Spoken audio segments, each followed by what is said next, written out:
Matthieu.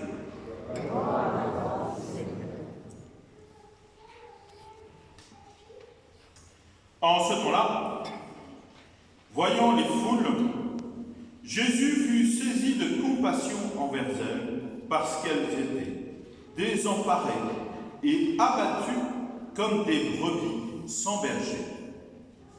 Il dit alors à ses disciples, « La moisson est abondante, mais les ouvriers sont peu nombreux.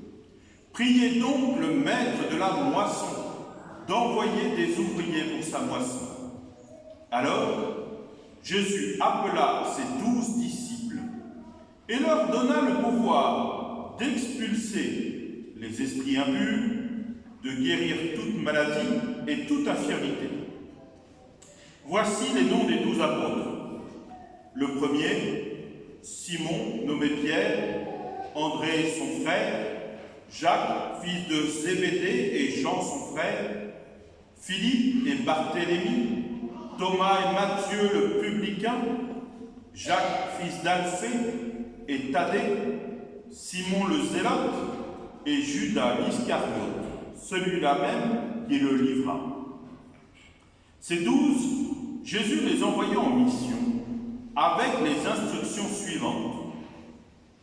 Ne prenez pas le chemin qui mène vers les nations païennes, et n'entrez dans aucune ville de Samarie. Allez plutôt vers les brebis perdues de la maison d'Israël. Sur votre route, proclamez le royaume des cieux qui est tout proche. Guérissez les malades, ressuscitez les morts, purifiez les lépreux, expulsez les démons. Vous avez reçu gratuitement, donnez gratuitement. Acclamons la parole de Dieu. Louange à toi, Seigneur Jésus.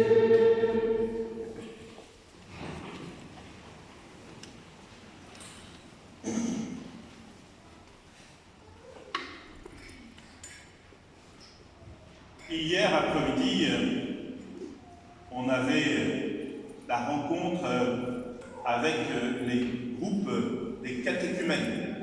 Et il y avait évidemment ceux qui avaient été baptisés à Pâques et un certain nombre de personnes qui demandent le baptême assez récemment. Alors je leur ai expliqué que l'évangile a été mis par écrit par des auteurs, là c'est Saint Matthieu, mais longtemps après les événements. Et il ne faut donc pas considérer que l'Évangile a pour but de nous raconter une histoire chronologique. C'est un enseignement théologique. L'objectif de l'Évangile, c'est de nous aider à croire en Jésus. Pas forcément comme on pourrait avoir une histoire un livre qui nous raconte Martine à la plage ou Martine fait la cuisine. Nous sommes, au contraire, devant une réalité où on insiste sur le sens de l'événement et de ce qui se passe. Alors revenons un petit peu à ce que nous dit saint Matthieu dans notre évangile du jour. Nous sommes au chapitre 11. Il ne faudrait pas se dire que ça n'a pas d'importance, puisqu'en fait, si on regarde quand même, globalement, Jésus a appelé les disciples à le suivre. Et là, si on se dit que 11 par rapport aux 28 chapitres, ça veut dire que sur les 3 ans de vie commune, on est plutôt au début. Et ça a une certaine importance. Alors Jésus vient commencer par manifester de la compassion envers les foules. Peut-être que ça nous paraît que c'est bien plus banal. Mais en fait, si saint Matthieu insiste pour nous le montrer, ce Jésus compatissant, c'est pour ne pas qu'on s'imagine que Jésus venant de Dieu serait une superstar complètement indifférent parce qu'il est tout-puissant. Il commence par reconnaître le besoin de cette foule qui le regarde. Et il est conscient que si tant de personnes le suivent, c'est qu'ils sont parfois abattus, souffrants, malades, qu'ils se retrouvent dans des difficultés diverses. Et Jésus est plein de compassion. Il sait s'arrêter pour pouvoir avoir ce sentiment de ressentir ce que l'autre sent. Vous savez, comme une mère au chevet de son enfant malade, qui est capable en effet presque de ressentir la douleur de son enfant. Bon, sauf quand il simule. Mais on voit que Jésus vient à dire, eh bien, cette foule est un peu comme un troupeau sans berger.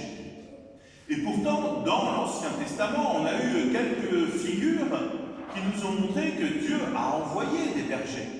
On faisait écho dans la première lecture à Moïse. Moïse qui a été choisi par Dieu pour le guider pendant l'exode dans le désert. Et on nous évoque eh bien, cette parole que Dieu adresse à Moïse pour que lui-même aille vers le peuple et transmette cette parole. Et puis, il y a eu tant d'autres, comme par exemple les prophètes. Mais quelques années avant Jésus, il n'y a plus de prophètes. Alors, qu'est-ce qui se passe? Est-ce que Dieu se serait désintéressé de son peuple d'Israël? Ou alors peut-être qu'au contraire, il veut faire ressentir eh bien, cette impression que nous avons vraiment besoin de Dieu. Alors, Jésus va inviter ses disciples par commencer par prier le maître de la moisson d'envoyer des ouvriers pour sa moisson.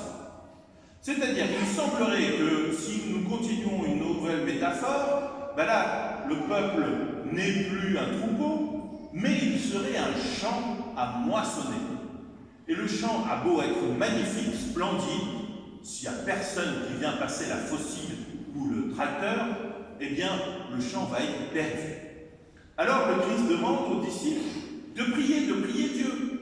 Vas-y, envoie des ouvriers. Mais pourquoi fait-il cela? Alors que quelques instants après, c'est lui eux qui va appeler et c'est eux qui va envoyer pour cette mission. Eh bien, cela montre quelque chose d'important vis-à-vis de la prière. C'est que dans notre relation avec Dieu, on n'a pas forcément besoin de se dire « je vais prier Dieu pour que Dieu soit au courant, pour que je l'informe de quelque chose ». Dieu est déjà au courant. Donc là, Jésus fait rentrer les disciples dans une relation avec le Père en disant « il y a besoin de gens pour s'occuper de ce peuple ». S'il y en a besoin, pourquoi pas moi? Donc la prière que Jésus demande à ses disciples, c'est pour les préparer eux à vivre la mission qu'il va leur donner dans un instant. Il veut changer, préparer leur cœur à ce qu'ils vont devoir vivre juste après. C'est donc pas une prière pour changer Dieu, pour le convaincre, mais davantage une prière qui les prépare et qui change leur cœur pour être disponible à l'appel. Parce que sinon, la tentation, c'est de dire à Dieu, vas-y, débrouille-toi. Moi, j'ai constaté qu'il y a besoin de gens dans le monde pour annoncer l'évangile, mais surtout pas moi. Non, moi, tu comprends, Seigneur, j'ai des choses plus importantes à faire que d'annoncer ta bonne parole. Donc vas-y, on voit les autres, là, les bonnes sœurs, les prêtres, les missionnaires, tout cela, là, les autres. Vous voyez qu'une véritable prière doit commencer par nous convaincre, nous. S'il y a vraiment besoin, est-ce que moi, je suis disponible? Et Jésus va leur indiquer, voilà, tout pouvoir m'a été donné d'expulser les esprits impurs et de guérir toute maladie et toute infirmité. Le pouvoir lui revient à lui, mais il le donne, eh bien, à ses disciples. Et il ne faut pas se tromper, parce que si Jésus appelle quelqu'un, c'est pas « vas-y, débrouille-toi », c'est « je te donne les moyens de la mission ».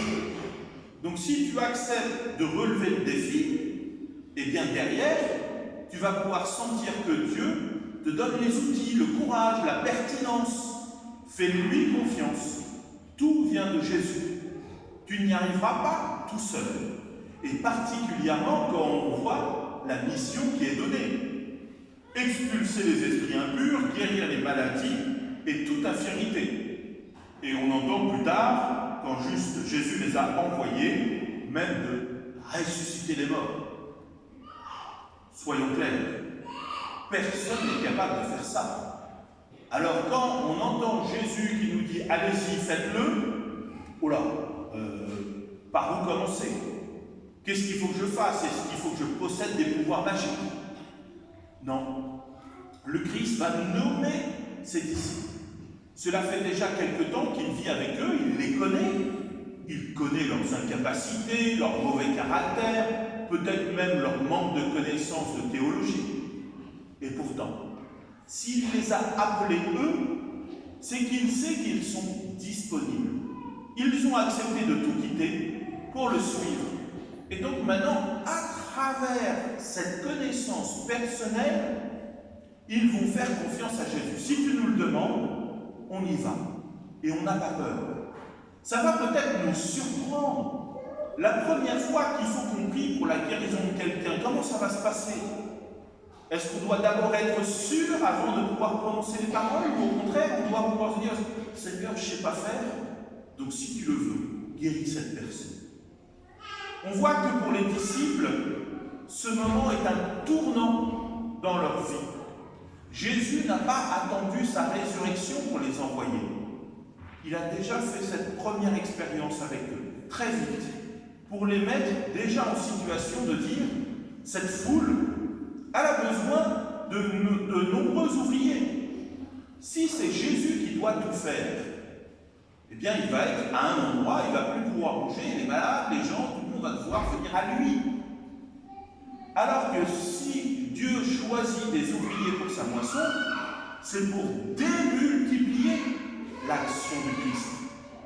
Donc si je porte la mission du Christ, eh bien il faut que j'accepte de dire « Ah ben moi, à mon niveau ici, eh bien je vais commencer là où je peux, avec les moyens qui me sont donnés par Dieu. » Quand je suis sorti du séminaire, il ne faut pas croire qu'en 6 ans, on a tout compris. Et que d'un seul coup, on se dit « Ah, super, je vais ressusciter des morts !» On reste très modeste. Par contre, en 6 ans, on a fortifié notre relation au Christ dans une prière quotidienne. Et il me faudra certainement encore beaucoup d'années de ma vie pour pouvoir continuer à comprendre ce que le Christ veut vivre à travers moi. Alors si j'ai commencé à voir un certain nombre de miracles s'accomplir assez récemment, c'est bien parce que j'ai aussi franchi des pas dans la confiance et que j'ai commencé à confier au Seigneur en disant « Bah, là, telle maladie, telle situation, telle chose, c'est pas supportable. Seigneur, tu es tout-puissant, Jésus, Dieu sauve.